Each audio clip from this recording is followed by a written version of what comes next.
Our News is brought to you by Alive. Tonight on Our News, the National Security Minister disturbed by allegations of rape involving a Defense Force officer. Get to know some of the new faces in the next general election. Plus, government considers a health passport. We'll tell you what it is and why you may need it.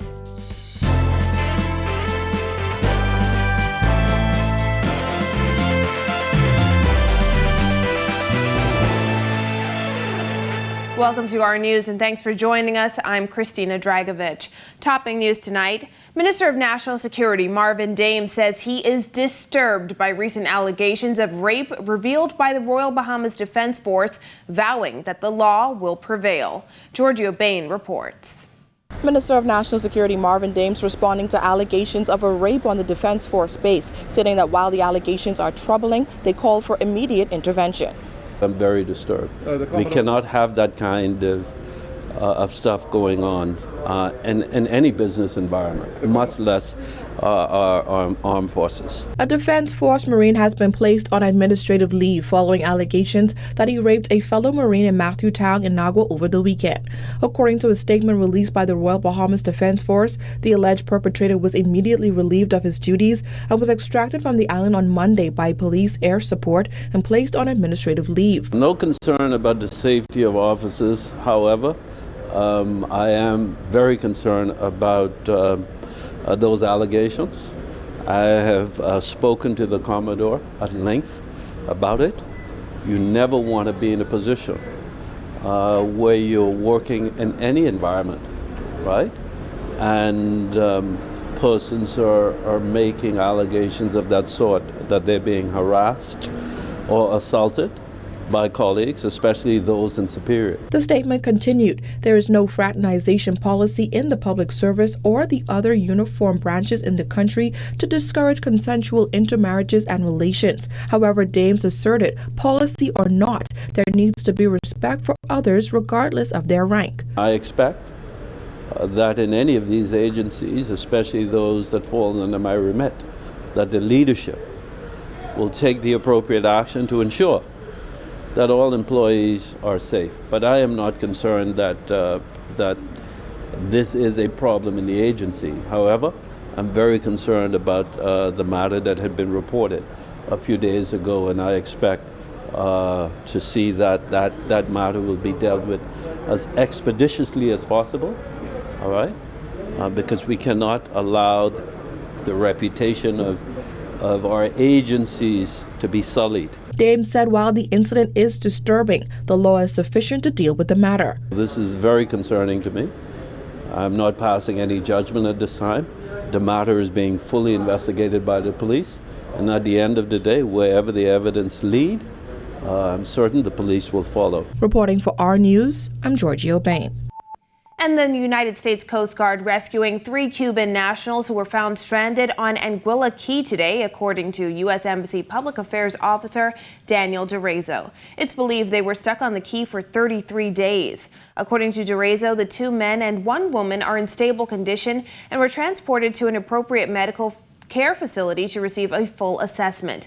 Coast Guard officials tweeted the 3 persons had no reported injuries, adding the helicopter crew transferred them to Lower Keys Medical Center. Meanwhile, the Royal Bahamas Defense Force said in a statement today it was involved in the search for 3 individuals on board an overdue vessel, namely a 12-foot white dinghy. Officials say they met with the individuals' family members on Monday to brief them on their search, which covered 100 square miles. However, their search and rescue mission was suspended after 8 days of extensive coverage. Well, as speculation mounts over which Free National Movement incumbents won't make the cut in the run-up to the next general election, Central Grand Bahama MP Iram Lewis tells Our News he expects to be renominated. Bethany McDermott reports. The revelation by Prime Minister Dr. Hubert Minnis that not all FNM incumbents will be renominated as candidates in the next general election isn't phasing Central Grand Bahama MP Iram Lewis, who confidently said he's expecting a nomination. Yes, my work is not yet done, and I'm in a strong position where I've not officially said it yet, but I will be offering myself for renomination because we have much work to do. So far, the Free National Movement hasn't ratified any candidates on Grand Bahama. Over the weekend, East Grand Bahama MP and FNM Deputy Leader Peter Turnquest revealed that Dr. Minnis advised him that he will not be running him in the next election. Days after he resigned from the FNM, House Speaker Halston Moultrie revealed to the Nassau Guardian's Perspective that Minnis presented him with an offer in exchange for his agreeing not to seek renomination. In a statement Sunday, Dr. Minnis said some who ran in 2017 will not run in the next election as the party will put forth a mix of new entrants and incumbents. While admitting that COVID-19 interrupted his plans, Lewis said he's proud of his track record as the area's MP. So far, yes, I'm pleased. I would like to get a whole lot more done, but of course, with the interruption of COVID-19 and of course with limited funding, we had to make some shifting in our action plan. But today, I would have loved to have more done, but we are well on the way, all things considered. As for what he has accomplished since 2017, Lewis said this. We're doing very well in that area. The community garden at Bahama Services, now dubbed Our Garden, is doing very well. We were able to reap our first harvest last week and we gave it to the Children's Home and the Random Oil Hospital and also to the nursing home. Reporting for Our News, I'm Berthany McDermott. And as election season heats up, Our News is hoping to help you get to know the candidates running in your constituency a little bit better. In this first edition of Meet the Candidate, Kyle Joaquin introduces you to Adrian White, the FNM's candidate for St. Anne's.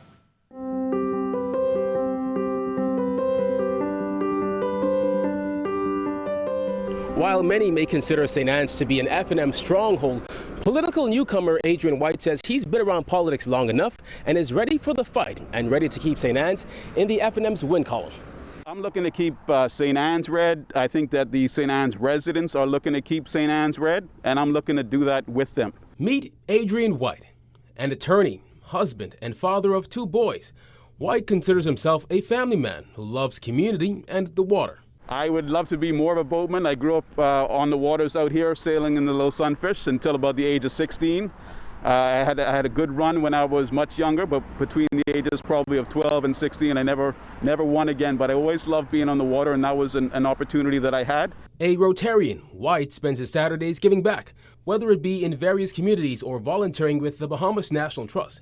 But after serving as a member of the FNM St. Anne's Constituency Association and as the chairman, the 42-year-old saw it fitting to take it a step further and now enter the front line as a candidate. I don't think that I can imagine any point in my life when I'm going to be looking for ways to go backwards or to do less. And frontline politics, as difficult and as challenging as much as you may come under attack day in, day out, was the natural step for me. In his suit and tie, we met White with a drill in hand, putting up a sign with historic sailing information up at Montague Foreshore, a reminder of the hardworking men and women working to keep sloop sailing alive. The skill of Bahamian sloop building was going to be lost as machine boats, engine boats came in, and the sloop regatta, the sloop competition, allowed for that Bahamian talent and skill to continue generations to come. And as political organizations get geared up for what will no doubt be an interesting general election, White says the electorate should take a moment and really think when heading to the polls. In truth, when you vote a party out, if they were a good party, you're going to be voting the country backwards. And like I told you before about why I got into frontline politics, it's because I am always looking to go forward, and I want more Bahamians to accept that the way to go forward in the country is not to keep voting a party out, but to vote the right party in and let them stay in, produce the results. With this edition of Meet the Candidate for Our News, I'm Kyle Joaquin. Well, Minister of Health Renward Wells says the government is exploring the introduction of a COVID-19 vaccine passport to make traveling in and out of the Bahamas easier. According to Wells, the information will be uploaded to a digital platform. We are looking at the possibility of the kind of, I think you're talking about the health passport, where you can say that you were vaccinated, and the information is put up on a digital platform. As you know, the Bahamas has already been transformative, evolutionary, revolutionary in our approach to COVID. We were the first country to institute a health visa for folks to travel in and out of the country, a digital one.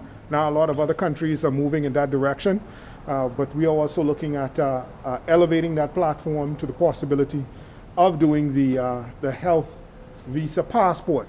In the meantime, he says the arrival of vaccine doses is still scheduled for the end of this month. We're still looking to receive it probably by the end of February, beginning of March. We have had no change in the timeline from the WHO, from COVAX, and so we are expecting that we will receive those vaccines, the 100,000 doses. And of that, I think that the vaccine committee would have already spoken to how much in total the country will be receiving. Well, clear skies outside the R News studio tonight. Greg Thompson is in the weather studio with the latest. Thanks, Christina. I'm meteorologist Greg Thompson with your first look at weather.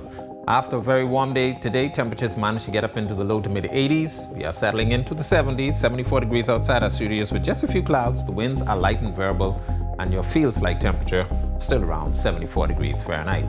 Beautiful conditions around the islands on our satellite. Sunny skies almost everywhere, the exception being the extreme southeastern Bahamas, Inagua, and Turks and Caicos Islands. You guys seeing a couple of clouds down there, but high pressure remains in charge. That's your first look at weather. Your extended forecast is still to come. When our news returns, why the labor minister says a redundancy package could be a double-edged sword. Plus, a former House Speaker weighs in on the recent resignation of Halson Moultrie. Stay with us.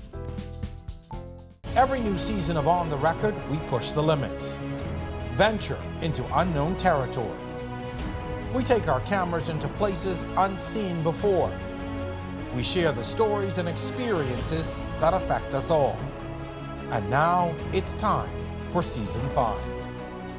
On the Record, Thursdays at 8 p.m. on RTV Cable Channel 212 and streaming live on Facebook on the R News Bahamas page.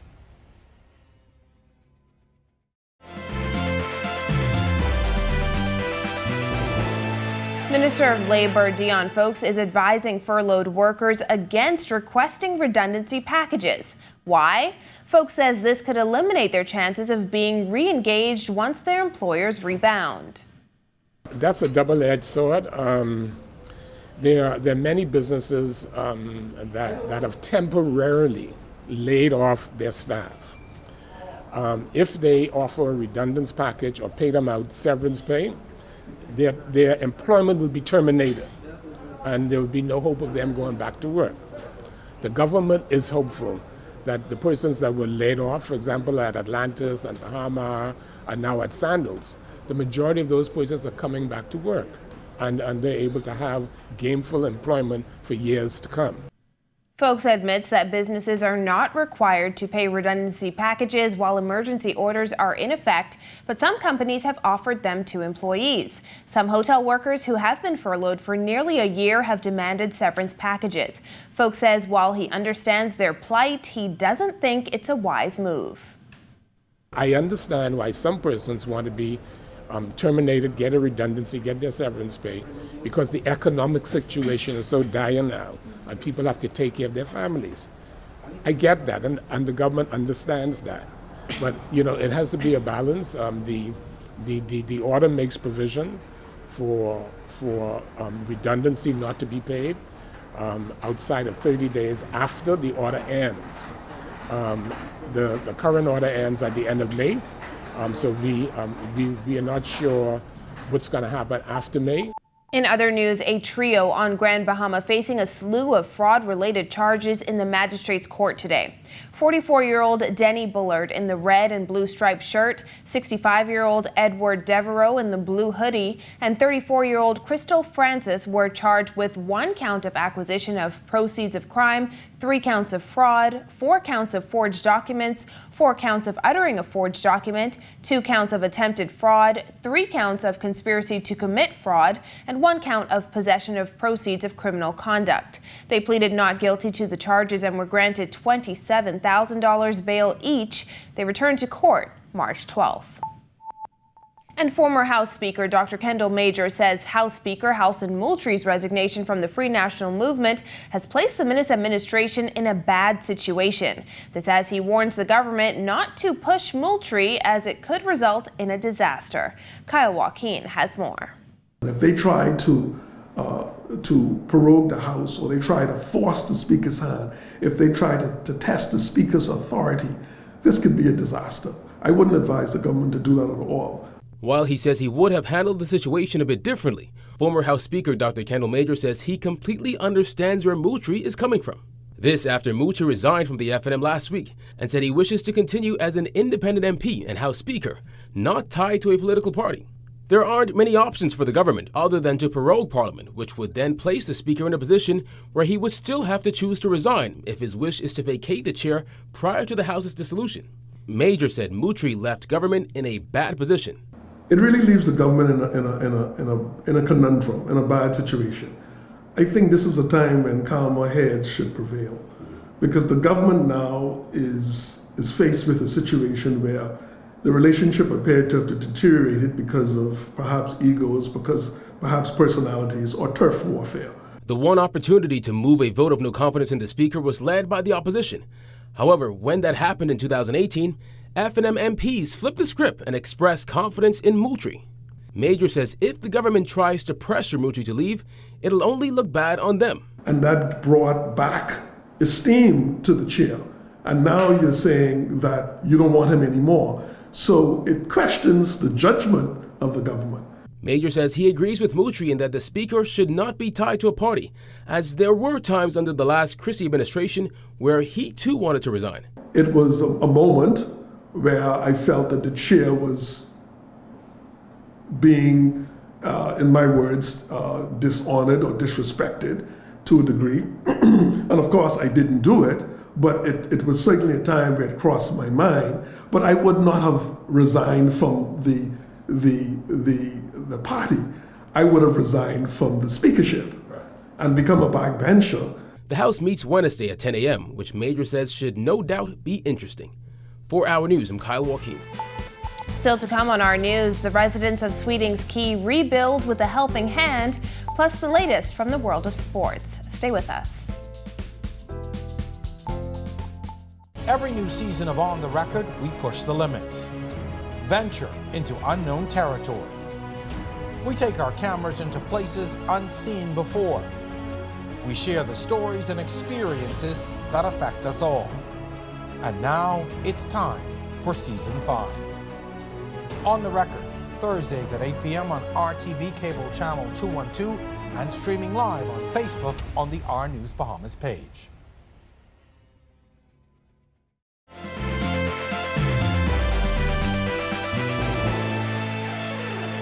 This is our news. Welcome back.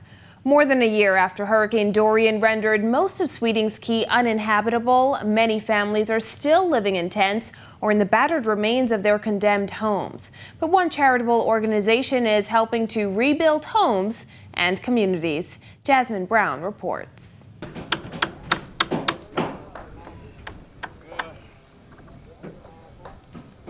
For many construction workers, the sounds of building a new home is just a part of the job, but for the men of Team Seagrape, it's about helping others who also nearly lost it all during Hurricane Dorian in September 2019. Sweetings Key was one of the most devastated communities. Located approximately 6.8 miles off the eastern tip of Grand Bahama, the small fishing community has been slow to rebuild as many residents lost their livelihoods during the storm. Taking notice was the Rotary Grand Bahama District Relief Committee and the TK Foundation. The organizations formed Team Seagrape that employs more than a dozen men from 8 Mile Rock as a part of the construction team. This team is the best team ever that ever happened to Rotary. Team Seagrape, it's a bunch of young men came into Rotary with no skills, and months later, a year and some months later, they're able to construct something like that. Ferguson says many of the young men chose to sleep on the Key instead of the comforts of their own homes on the mainland. Chief Counselor for Sweetings Key Gladstone Russell says the help could not come at a better time as Sweetings Key residents are still trying to pick up the pieces 16 months after the storm. Oh, the residents are excited about the homes. Everybody wondering when they're coming to me next. I told them, don't worry about that.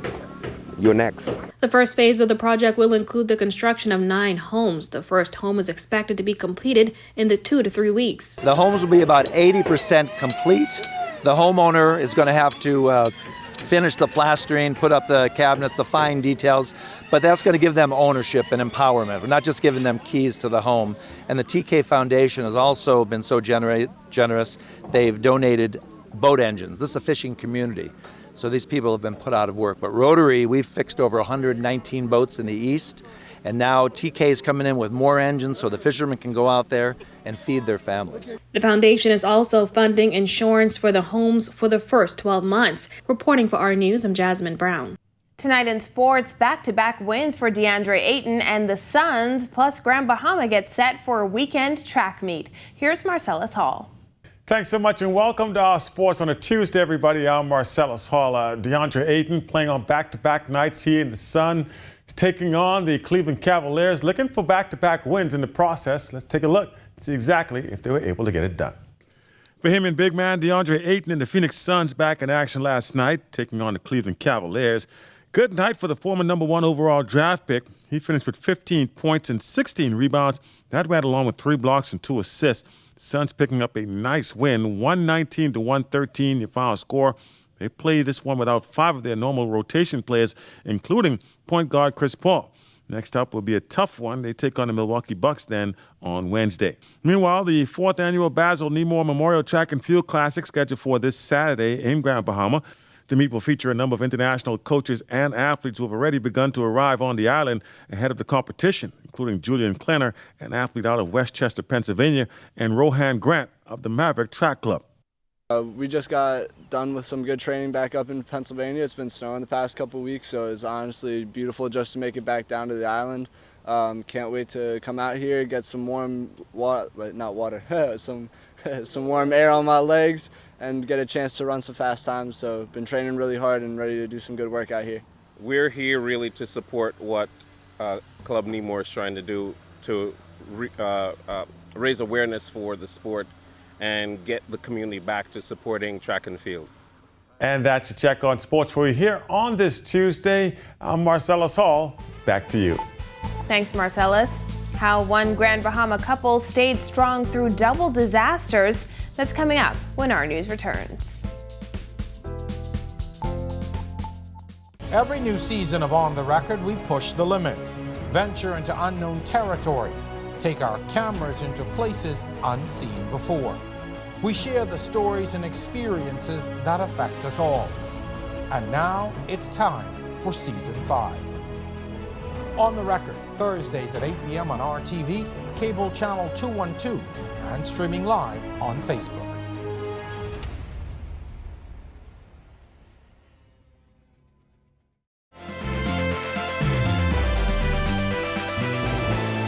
Welcome back to our news.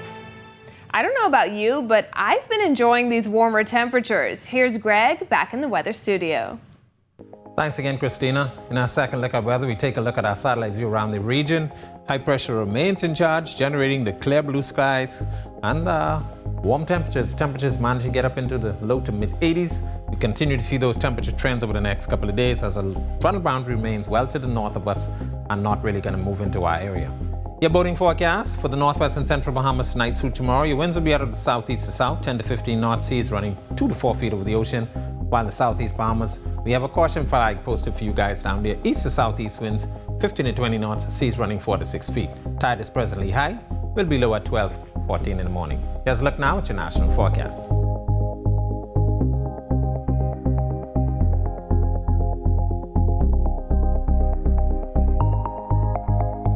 A look now at your extended forecast through Sunday.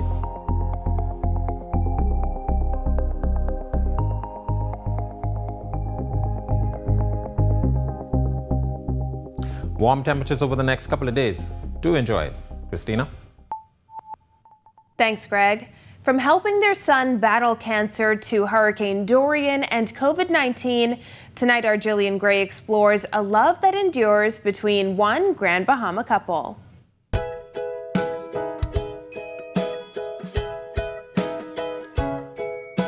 Love is often tested during the challenges of life. No one knows that better than Shylock and Dwyla Edwards, who after 28 years of marriage have had to endure some pretty tough times. There's no way I'm living without you. I'm not living without you. I don't want to be free. It was a match made in musical heaven. Dwala, a singer, locked eyes with her husband Shylock as he performed with his band at one of the major hotspots in Grand Bahama almost 30 years ago. What first drew you to her? That's just the beauty, the natural beauty, you know. Just attracted me to her, and my spirit clinged to hers, and we caught eyes, and it was, hey, here comes the bride. Year 28 of marriage for them is just like the first, as the Edwards say their open communication, love for music, and trust in God have been the building blocks for their relationship. That reliance on a higher power was especially needed when their son got cancer. That was hard. That was one of the hardest things that we ever had to go through.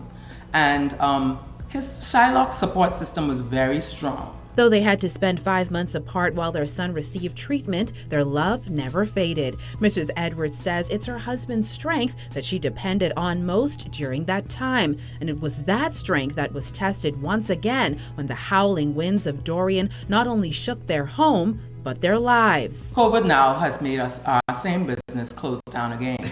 So we closed in September, opened back in December, and then had to close again in March. That's right. And I'm talking about closing as in nothing is moving. And then, you know, God has been good though.